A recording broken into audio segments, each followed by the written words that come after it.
morning, students. Today we have to study the applications of the Gauss's theorem. There are three applications which are included in CBSE course, and these all three applications are very important as far as CBSE exam is concerned, because normally we get any one of them in the board examination every year. So the first application is to find the electric field intensity due to a uniformly charged infinitely long straight wire or rod. It may be a rod or a wire. So here is the infinitely long straight wire or the line of the charge, or we can say a rod, thin rod, and the positive charge is distributed uniformly along this rod. And here a term is used that is known as lambda. That is what we call as linear charge density. It means charge per unit length, that is Q by L. If Q is the charge distributed uniformly along the length L, then naturally the value of the lambda will be Q by L, and the SI unit will be Coulomb per meter. Okay, so that is the SI unit. So here is the charge distribution. So in order to find the value of the electric field intensity, we always take a closed symmetrical Gaussian surface, which must be symmetrical and closed Gaussian surface. So in this case, the Gaussian surface is a cylinder having the distribution of charge along its axis. So it is the axis of the cylinder, and R is the radius of the cylinder. What is R? R is the distance of point P from the charge distribution, and here we have to find the value of the electric field intensity E. So that is the distance of point of observation from the line of the charge. Okay, so here E has to be calculated by the application of the Gauss's theorem. So here we are seeing three surfaces are there. Suppose I take this curved surface as number 1, so this is first surface. Second surface will be the upper surface, ये जो ऊपर का ढक्कन है. Second surface is this, and naturally this third surface will be this, which is down. So for this surface 1, by symmetry electric field is in this sense, going always radially outward, and the area vector associated with this small area ds will be along the direction which is radially outward. So the direction of ds vector will be in this sense. So the value of theta, that is the angle between these two vectors, E vector and ds vector, of course here is 0. So theta will be 0 for the curved surface, or any point on the curved surface theta will be 0.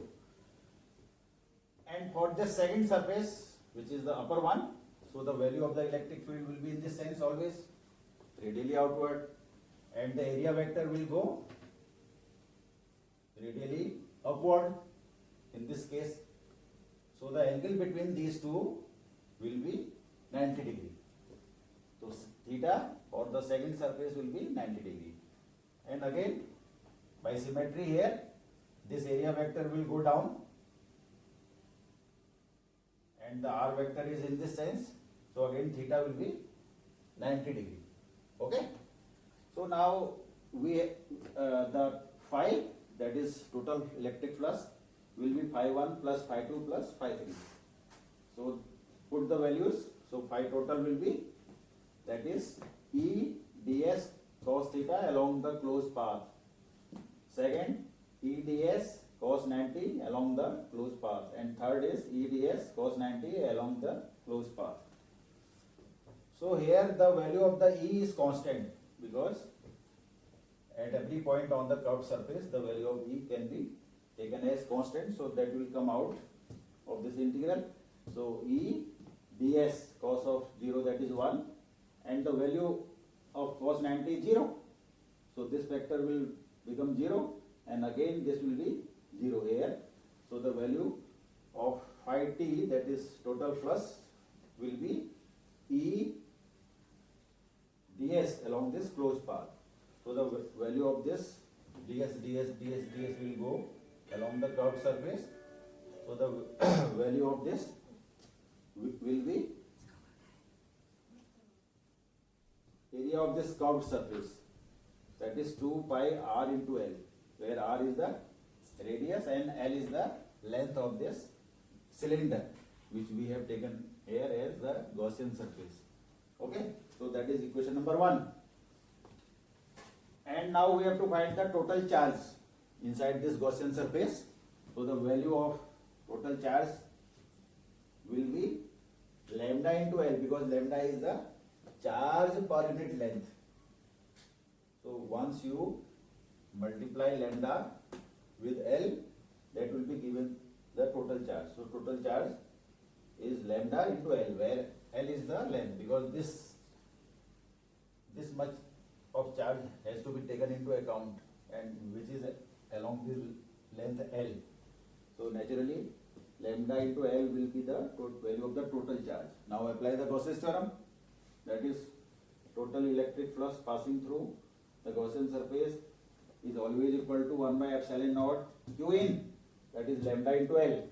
So from here we can find easily the value of E, and E is equal to this L cancels out, so that is E is equal to lambda over 2 pi epsilon naught into R. So that is the final value of E, electric field intensity.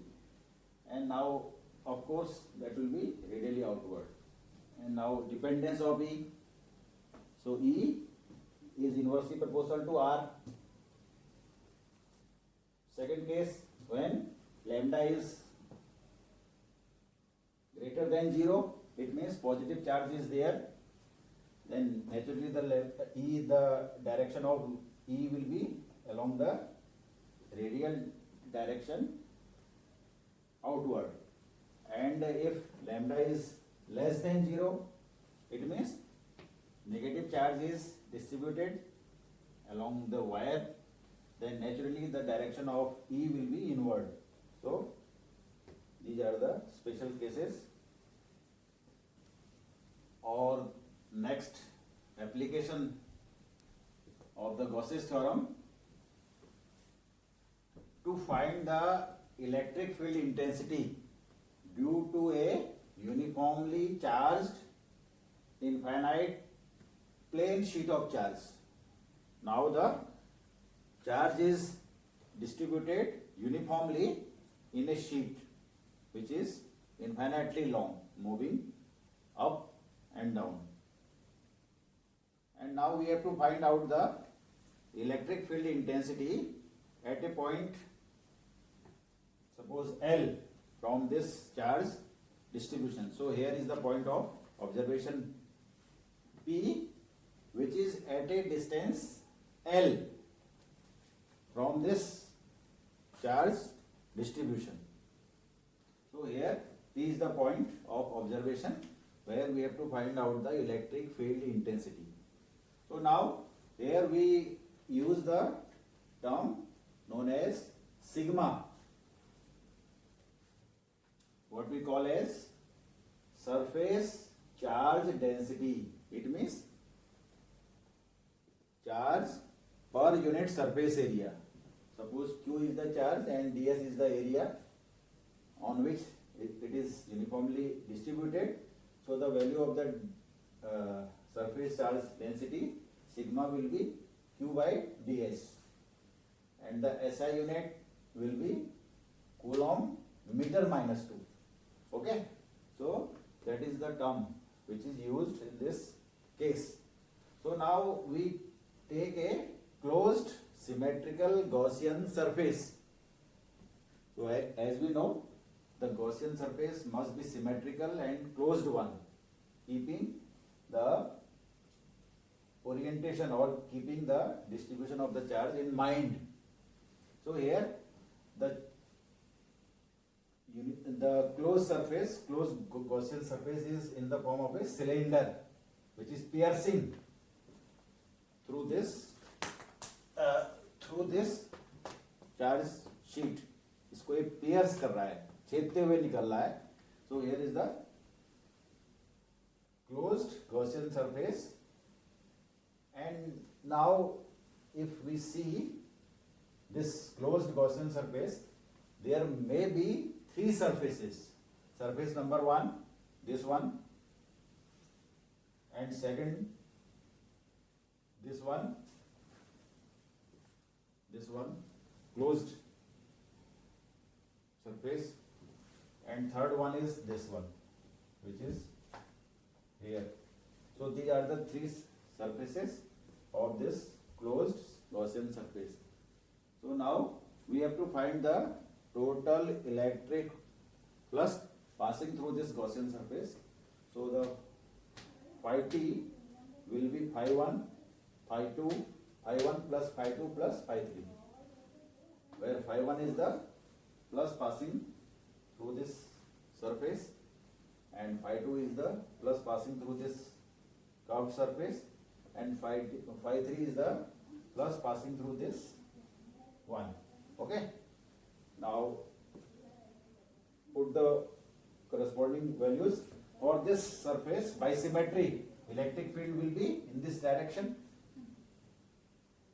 and the area vector for this surface will be in this direction, in this sense. So the angle between these two will be 0 degree. Angle between E vector and ds vector is 0 degree.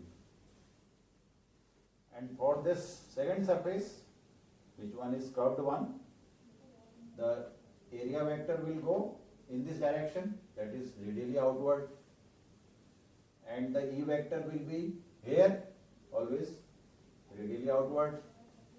So the angle between these two by symmetry will be 90 degrees. So theta for this curved surface everywhere will be 90 degrees. Okay. Now for the third surface, this one, इधर का जो ढक्कन है इस side वाला, इसके लिए क्या होगा? ds will go in this sense, it will go in this sense, and electric field will go in this direction. ये शीट है तो इधर के पॉइंट के लिए electric field will go in this direction, and again the angle between E vector and ds vector. So it is the ds vector. So the value of the angle between these two vectors, theta, will be 0 degree. By symmetry, we can have the value of theta will be 0 degree. Now put the values over here. So phi total will be E ds cos of 0 for first one, for second one E ds cos of 90 along the closed path, and for the third one E ds cos of 0 again along the closed path. So now phi total will be, now here the value of the E, value of the E, ये हमारा surface है तो इसके लिए the value of the E will be constant everywhere, from on all the points E will be same. So E can be taken out, and cos of 0 is 1, so that is equal to ds. Cos of 90 will be 0, so this will become 0, and again for this point at a distance L, E is same, so E can be taken out, ds along the closed path. So now the value of the ds along the closed path may be taken as ds over here, where ds is the total area of this surface plus 0 plus e ds. So it will be 2 e ds. So it is equation number 1, giving the value of the total flux passing through the Gaussian surface. And now we have to find out the total charge contained by the Gaussian surface. So now here, as per diagram, so this cylinder is piercing to this. So the area involved is ds and charge is here only. So charge inside the Gaussian surface is the charge contained by this surface area. So Q is the total charge inside the Gaussian surface. So that will be sigma into ds, where sigma is the charge per unit surface area multiplied by surface area on which charge is available or charge is present. So that is sigma into ds. So that it is the equation number 2. Okay, now these two equations are there. Now you apply the Gauss's theorem, which states that total flux must be equal to 1 by epsilon naught times q in, charge inside the Gaussian surface. So 2e ds must be equal to 1 by epsilon naught q in. Now q in will be sigma into ds. Okay. So this ds will go out. So ultimately one can find the value of the E, that is sigma over 2 epsilon naught. So this is the value of the electric field intensity at a point P. Okay. So from here it is very clear that it is independent of L. This L is not coming in the expression. So this electric field is same for all the points, irrespective of its distance from the charge distribution. So it is the value of the E over a thin sheet. We have taken this sheet very thin. Now second case is that when the sheet is thick sheet हमने ली है, मोटी sheet है. So in the case of the thick sheet, the surfaces will be one from here and one from here, because sheet is very thin. Sorry, very thick sheet is there. So two surfaces may be taken where charge is available. So this Q in here will be sigma into 2 of ds. Okay. So now for thick sheet, again by applying the Gauss's theorem, 2 e ds is equal to 1 by epsilon naught total charge inside, and that is sigma into 2 ds. So here ds will go out, so E is equal to sigma by epsilon naught. So that is the value of the electric field intensity due to a thick sheet. This can be taken in another way, because from this expression we see that electric field intensity is independent of this distance L. So for the thick sheet, the total electric field may be taken as contribution of the electric field from the outer surface E1 and the electric field intensity due to the inner surface, that is E2. And the value of the E1 is this and E2 is same. So again one can find the value of the E, which is just equal to this. So that is the electric field intensity at a point due to a thick sheet. So that is the second application.